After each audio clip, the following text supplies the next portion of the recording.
Bom dia! Estamos de volta com os nossos devocionais matinais Gotas de Esperança.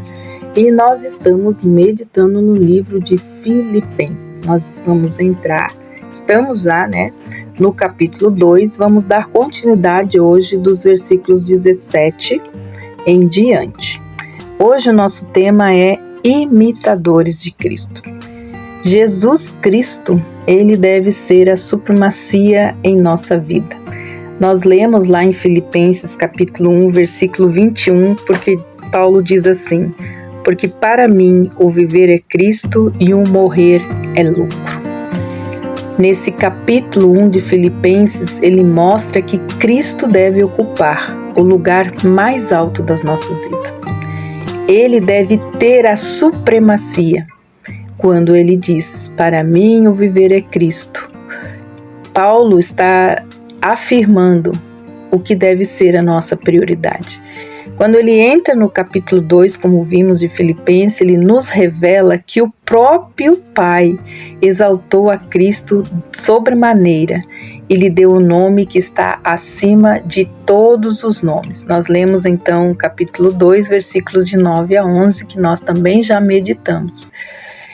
Então, o outro deve ter a supremacia em nossos relacionamentos. Nós vimos em capítulo 2, versículos 4, 5, 17, 20 e 30. Então, a ênfase do capítulo 1 de Filipenses é Cristo em primeiro lugar. A ênfase já no capítulo 2 é o outro na frente do eu. O outro deve ter primazia nos nossos relacionamentos. Nesse capítulo 2, então, Paulo dá 4 exemplos de abnegação e autossacrifício. Então, para ele mostrar para nós que o outro deve estar também em prioridade, ele menciona, então, o exemplo de Cristo, daquilo que ele fez. Ele fala de Timóteo, ele fala de Epafrodito. Então, nós vamos examinar, a partir de agora, o exemplo de Cristo. Se ele então, deve ser o nosso primeiro lugar em nossa vida, e a palavra de Deus, Paulo também está nos ensinando que nós devemos ser o que? Imitadores de Cristo, por isso que ele fala daquilo que o Pai fez por meio de Cristo, colocando como exemplo. Então, Paulo ele começa falando algo muito importante aqui no versículo 2, versículo 17, que nós vamos ler agora também, que diz assim: entretanto, mesmo que eu seja oferecido como libação sobre o sacrifício e serviço da fé que vocês têm, eu fico contente e me alegro com todos vocês. Assim também vocês, pela mesma razão, fiquem contentes e se alegrem comigo. Então aqui, Paulo ele dá 3 exemplos de altruísmo. Então ele começa consigo. Então ele fala, quando ele trata a si mesmo, quando ele fala de si mesmo, ele fala, eu sou o prisioneiro de Cristo. Ele usa apenas esse versículo, falando então sobre como ele se coloca, mas quando ele fala de Timóteo, de Epafrodito, mais para frente, nos 6 versículos, ele fala 6 versículos para cada um. Dele, ele só fala isso. Isso mostra que ele está colocando o outro, então, acima dele. Sobre ele fala só isso. Eu sou prisioneiro de Cristo.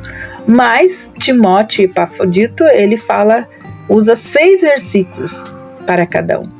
E o que a gente pode aprender, então, com esse destaque, então, de Paulo? São 3 verdades a esse respeito. Primeiro, que Paulo era um homem pronto a morrer por causa do Evangelho. Isso nós já vimos aqui no versículo 17. Paulo estava preso em Roma sob algemas com a esperança de ser absolvido em seu julgamento por meio das orações da igreja, como nós vimos em Filipenses 1:19. Paulo era um homem que, apesar de estar preso, a sua alma estava livre. A sua alma nutria a esperança, como nós vemos aqui no versículo 2:24, que nós vamos ler agora, que diz assim: mas eu confio no Senhor, que também eu mesmo em breve irei ir até aí. Então, ele nutria a esperança, ele se considerava prisioneiro de Cristo e não de César. Não eram os homens maus que estavam no controle da sua vida, mas a providência divina. Ele entendia que acima da sua história havia uma outra história muito maior. Ele não estava travando uma luta pessoal, mas ele estava pronto para morrer pelo Evangelho. Em segundo lugar, o que nós podemos aprender com isso? Paulo era um homem pronto a dar a sua vida como libação a favor dos outros. O apóstolo Paulo usa essa figura de libação porque era um rito comum tanto no paganismo quanto na religião judaica. A gente pode ver lá em Números, capítulo 15, versículos de 1 a 10. Para expressar a disposição de dar a sua vida pelo Evangelho e também pela igreja, quando ele também dá esse conselho, para Timóteo, lá em 2 Timóteo 4:6. Então, a libação do paganismo consistia em derramar um cálice de vinho como oferenda aos deuses. Cada comida pagã começava e terminava com a dita libação, como uma espécie de ações de graça. Então, no judaísmo, já a libação era o derramamento de vinho ou azeite sobre a oferta no holocausto, como a gente vê lá em Números 15, versículos 5, 7 e 10. Então, a vida e o trabalho dos cristãos pode ser descrito como um sacrifício. Aqui que ele estava falando, como uma oferta. Como nós vemos também em Romanos 12:1. A oferta dos filipenses a Paulo foi considerada uma oferta agradável a Deus. Nós vamos ver mais para frente no capítulo 4. Mas Paulo olhava para a vida sempre de uma perspectiva espiritual. E é assim que nós devemos fazer também.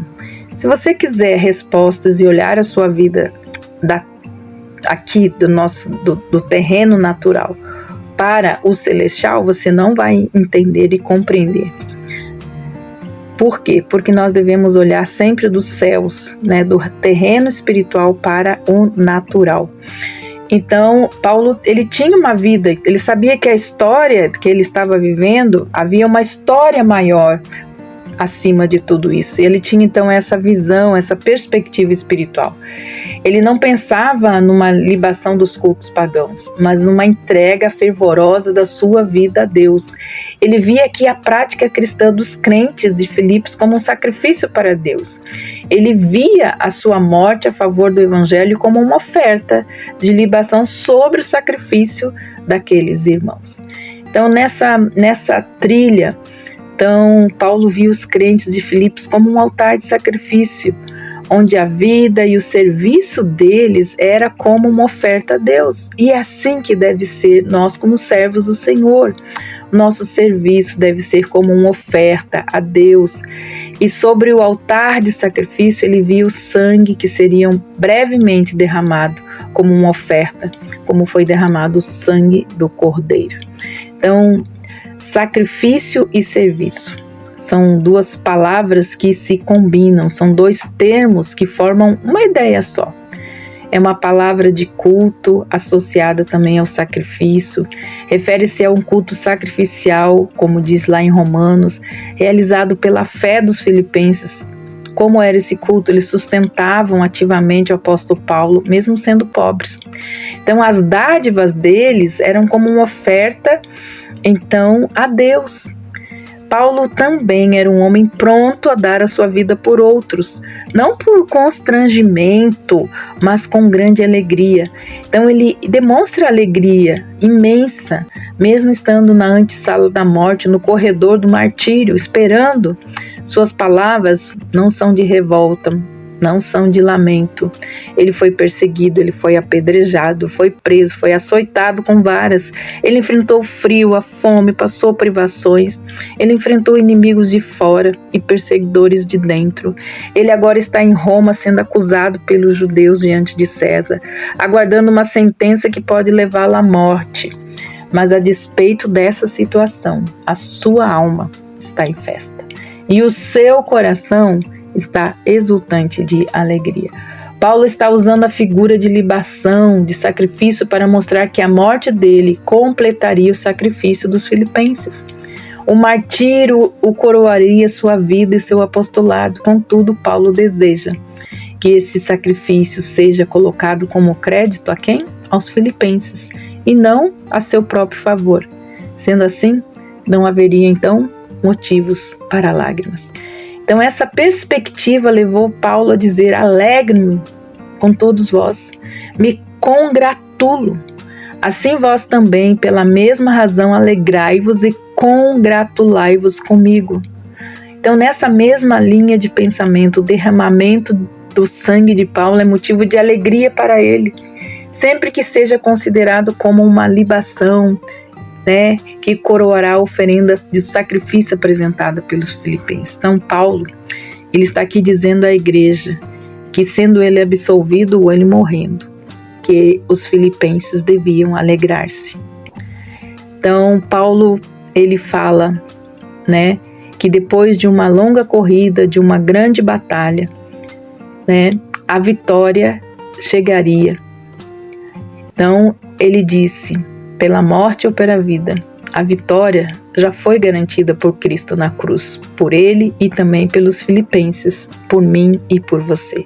Então, ele diz: alegrai-vos e congratulai-vos comigo. Amados, que Deus abençoe você. Lembre-se, devemos ser imitadores de Cristo. Atrás da sua história existe uma outra história muito maior que está sendo escrita pela mão de Deus. Que Deus te abençoe e até amanhã com os nossos devocionais matinais Gotas de Esperança. Deus te abençoe e até lá.